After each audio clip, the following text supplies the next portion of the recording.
Audio Jungle. Have fun. If you mess up, laugh at yourself.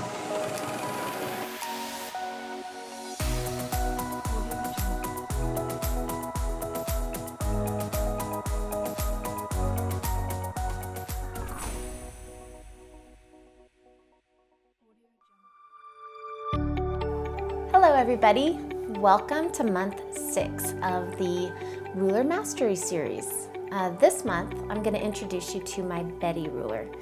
Bette is a little bit challenging, so there's a lot of technique involved this month. So we're really going to focus on where our weight is being transferred and really get into some technique of using this particular ruler. We're going to introduce you to using grid stencils with the ruler. So Bette has a 1-inch on point stencil etched into the ruler itself, and that will align to our 1-inch on point stencil. So I'm going to show you how and where we'll be marking our fabric with the stencil, and then I will walk you through how it looks to use this ruler. Now you'll notice that there's a little opening here on the edge. Now this is really only for long arm users. So if you're using a domestic style of machine, you don't really need to worry too much about this. So we'll instead just be kind of staying in the channel with a domestic machine. If you are using a long arm machine, you will want to be very gentle and careful when you are opening up this edge. You don't really want to open it much more than about 1/4 of an inch, or because it is acrylic, it may snap. If that happens, you just let me know and I'll gladly replace it for you. So for that, if that does happen, if you get a little anxious and you open it too big, just let me know. But do just be mindful of that. So only about 1/4 of an inch to open, and that just allows you to get into the hopping foot area of the long arm machine. So with the long arm machine, you don't have the opportunity to raise and lower your hopping foot. So you do have to go in this way. So a lot of fun to be had. Remember, if you have questions about the lesson, please email me directly. That way I can answer your questions quickly. And the forum is a great place to network with other quilters and other like-minded ruler users that are taking part in the class. But if you want a quick answer from me, go ahead and just email me directly and I'll be happy to correspond with you.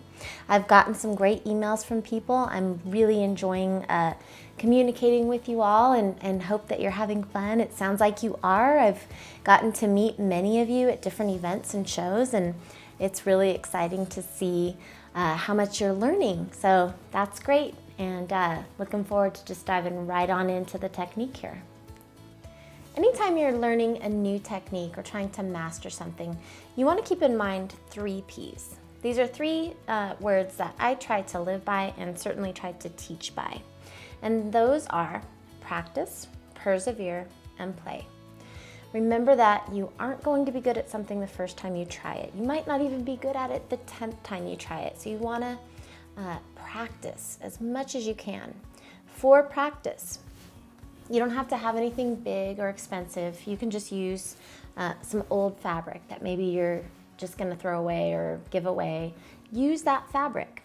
Always practice with something that's solid on the front so that you can see what you're doing. You wanna use thread that's gonna show up against that fabric that you choose so that you're seeing how your stitch quality looks, how your fluidity in your quilting looks. All of those things are going to be learning tools for you. So make sure that you can see what you're working on, especially on the front. Now on the back, go ahead and use something print. Who cares what the back looks like right now? When you practice, you don't need to swap out the whole entire sandwich. You can just simply swap out the top piece. So I'll use even a combination of 2 pieces of fabric and just go ahead and slap them right on top there. And then you have a new fresh sandwich with kind of a messy backing, but again, we don't really care. We're just trying to practice. Persevere. That means that we're going to keep with it. So even though maybe it doesn't look great the first time. We're gonna keep after it and know and be confident that we're going to see improvement the more we do it. And then lastly, we want to play. We want to have fun. This is meant to be fun. Think about it. If you're not enjoying yourself, then why would you want to put so much time into something? Why would you want to put so much money into something? Have fun. If you mess up, laugh at yourself.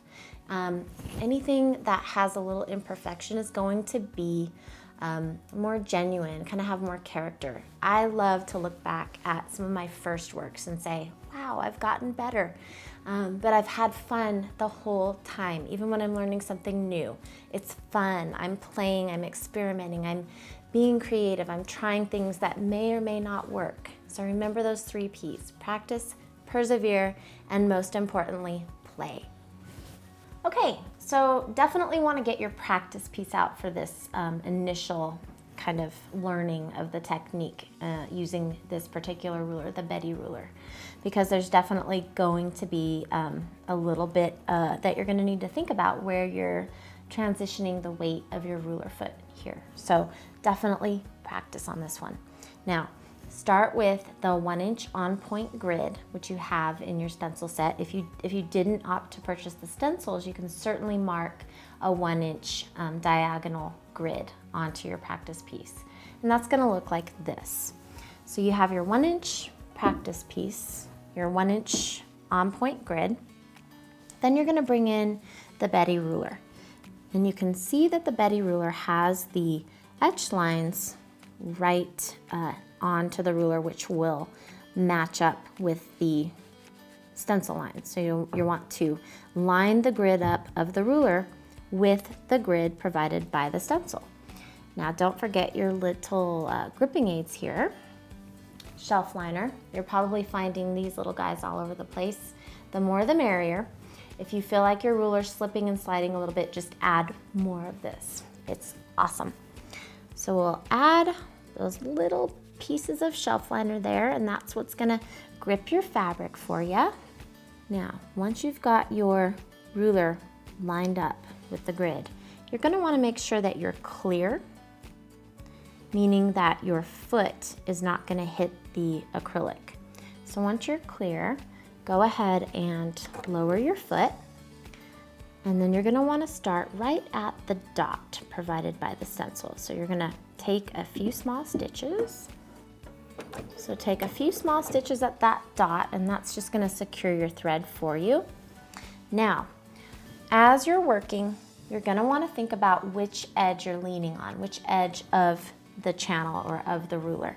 So when I begin, I'm gonna take a look at the channel, and I can see that as my channel works up this way, I'm gonna have a little opening here. So I wanna make sure that I'm leaning on the back edge of the ruler here. These little ovals are for your fingers to help you grip the ruler better. So I'm leaning against that back edge, and then I get to my dot. So you can see that your needle's gonna land in the dot. Now, until I pass this channel, I wanna make sure that I'm still continuing to lean on the back side of the ruler.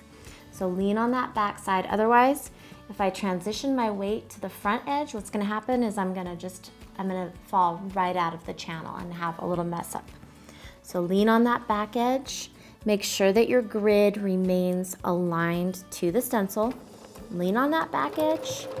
Now, once you've passed the channel like I've done here, now it's okay to transition my weight to the front edge. So I want to do that because if I continue leaning on the back edge, then when I get to this channel here, my foot will just fall right out. Okay, so front edge now. Lean on that front edge.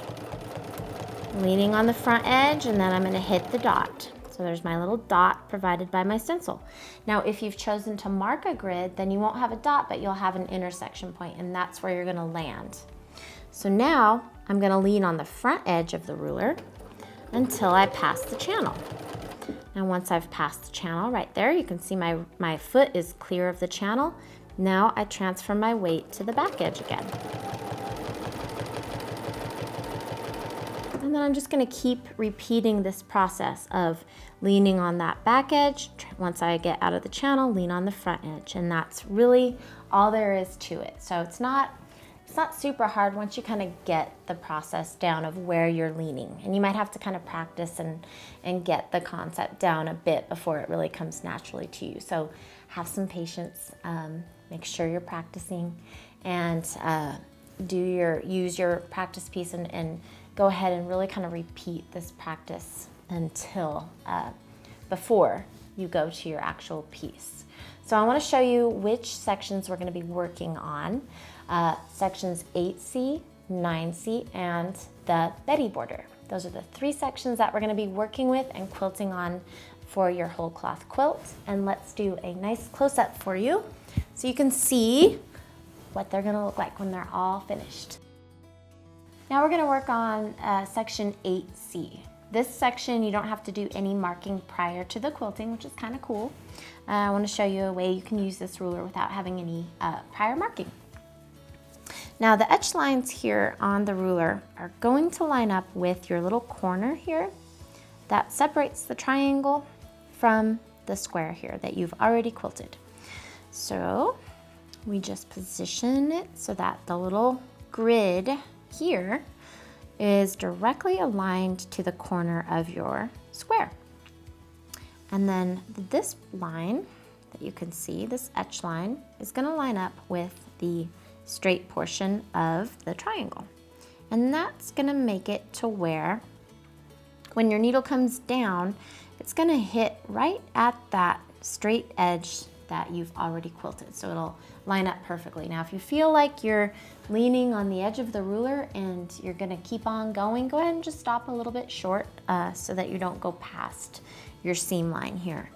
So all we do is line it up so that the ruler is positioned as such, and you're going to get that point lining up with the corner of your triangle here. And we're going to quilt this zigzag.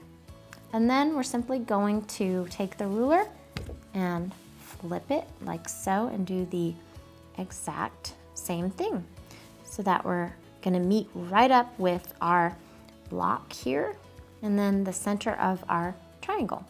And then we're going to have that really neat little kind of square on point design here. Now you're going to do 1 row, stop and cut your thread, then flip the ruler and do the next row. So I'll show you how that looks now. Alrighty, it doesn't matter where you start. Remember, the more gripping aids, the better. It should be very easy. It should not feel labor intensive. Drop your foot, and then you're going to drop your foot right at the seam line there. Take a few small locking stitches. I don't vary my threads. Remember, I just take a few locking stitches. All right. Now, took our locking stitches, and then we're going to go back to our technique.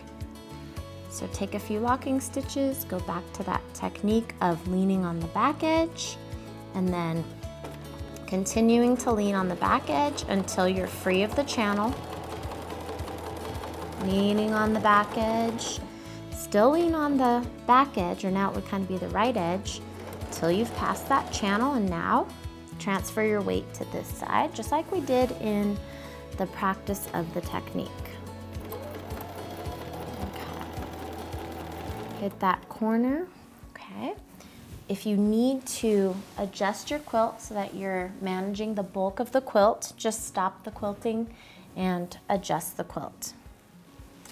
All right, now we lean on this edge. Once we've passed the channel, lean on that back edge.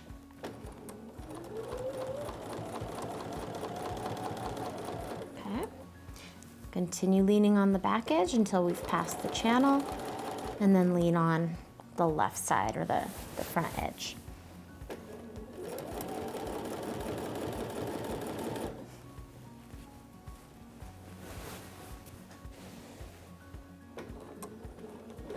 Okay, now once you get to the end here, you're just going to take a few small locking stitches like so. You're going to cut your thread, raise your foot, pull the ruler out, we've got the first part of the zigzag done, and then we're just going to take that ruler and we're going to flip it like so. Line the little intersection point up like that. You can also use the registration lines on the ruler to align to the sections that you've already quilted. Reposition your gripping aids, and then we're going to quilt this next little section. And this will be repeated on both 8C sections. Okay, lower your foot. Go ahead and start right at that seam line. Take a few small stitches, leaning on the correct edge. Okay, now if you feel like you're gonna extend beyond that seam line, just simply adjust your ruler. So adjust your ruler so that you don't extend past that seam line. And then shift your weight accordingly. Transfer your weight to the back edge. And then keep your weight on the back edge until you pass the channel, and then transfer your weight to the next edge. Stop at the seam line. Continue leaning on the front edge until you pass the channel, and then lean on the back edge. And quilt until you meet up with your seam line right there. And take your locking stitches, cut your thread, and then you're all done with the section 8C. So go ahead and repeat that, and then we're gonna move on to 9C. All right, so now we're at section 9C, and this is another little triangle where we don't need to mark prior. So yay, just get to go right into the ruler work. All right, we've already stabilized this corner triangle section here for 9C, and we're just gonna align again, very much like we did in 8C, align this edge to the seam line of the base of that triangle. Now you might find it helpful to give yourself a little registration point where the center is so that you can line up that grid right there on the center. And that's just going to ensure that your point is aiming and in line with the corner of your triangle there. So just by marking that center line, you can ensure that you're going to have correct placement. All right, once you've got that positioned correctly, now remember these little ovals here, these are just for grip. They help you, they're ledges to help you grip your ruler and control your ruler a little bit better. That's what those are for. They're not little designs to quilt. That would just be a little freckle or a little period mark, so we don't want to do that. All right, lower your foot. Take those little locking stitches, okay? And then make sure that everything is lined up correctly. And then off we go. Leaning towards the front edge. Stop at that seam line. And continue leaning on the front edge until you pass the channel. Transfer your weight to the back. Continue leaning on the back edge until you pass the channel and lean to the front. Continue leaning on the front edge until you pass the channel and lean to the back. And you'll just stop when you get to the seam line. Now, if we want to do a little echo here, we're just going to slide our ruler. Well, first, we're going to travel a little bit here. So just travel along that seam line, and then as you're traveling, you're going to notice that your ruler is just being pushed out of the way.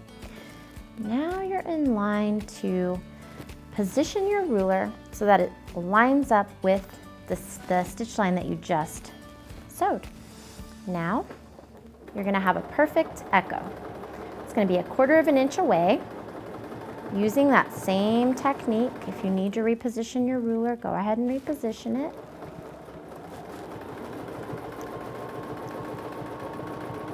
Then when you get to the seam line here, travel until your edge of your ruler foot is lined up to the seam line, stitch line rather, and then move your ruler so that the edge of the ruler lines up to the line that you just quilted. And you're just going to keep repeating that until you're happy with the amount of echo quilting lines that you've done, and then you are ready to do your Bette border. So before we start the Bette border, we're gonna need to go ahead and mark that border with a 1-inch on-point grid. So I'm gonna show you how to stencil a border with a grid. So for the Bette border, we're gonna use the 1-inch on-point stencil, or if you're opting to mark with a ruler, then you can just do a 1-inch diagonal grid on the border. So let's go ahead and mark the center of our border, and that way our point is going to start at the center and work out. This will make it more visually pleasing because where it ends, where it's not going to be a complete square, it will look the same on both sides. So that's where we're going to align our grid, just positioning the point or using a ruler.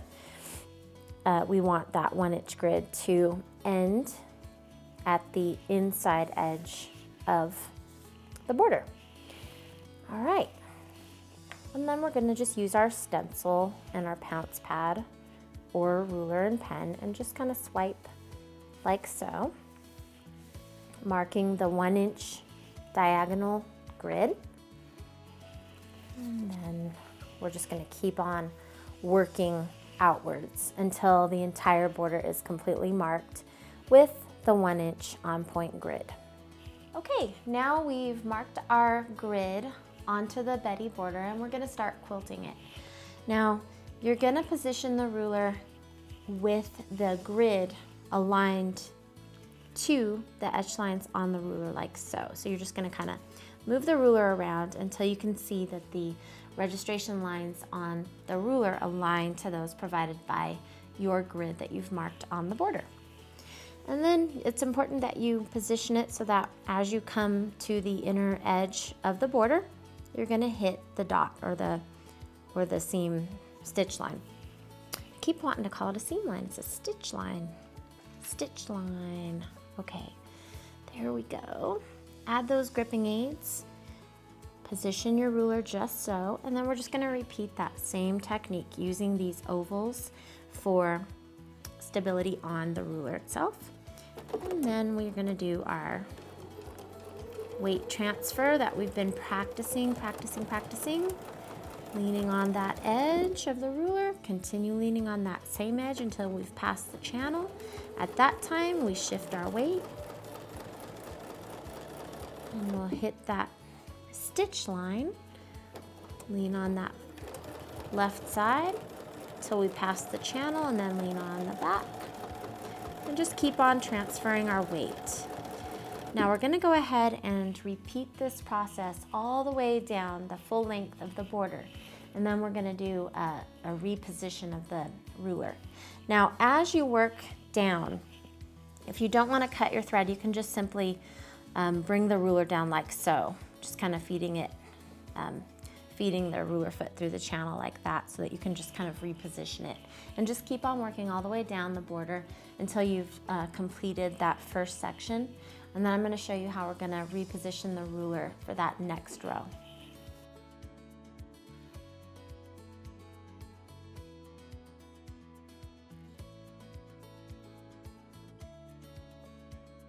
Okay, so we've completed that first little section there. And then we're just gonna come right back up to the top, and we're gonna take and flip the Bette ruler over the opposite way.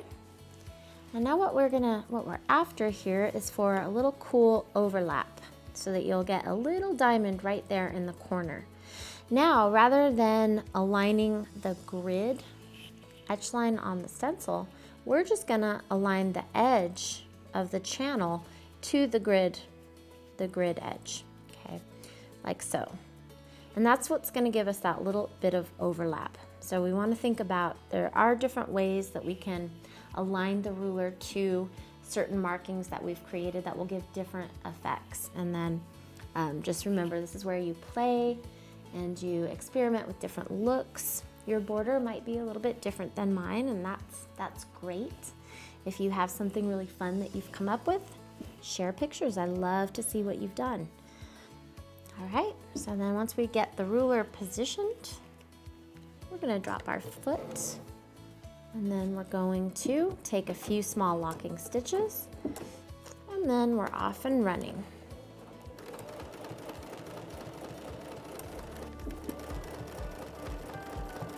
So there's that fun little overlap where we get a little diamond kind of in between, which looks really fun. Continue the good technique that you've learned of transferring your weight, and we're going to get a really cool kind of overlap. All right, so we made it. We survived the Bette ruler. I hope that you are coming up with some really neat ways to use this ruler. And remember, your quilt does not have to turn out just like mine or just like your neighbor next door. You can do yours differently, and share these ideas. Share them on Facebook. You can tag me.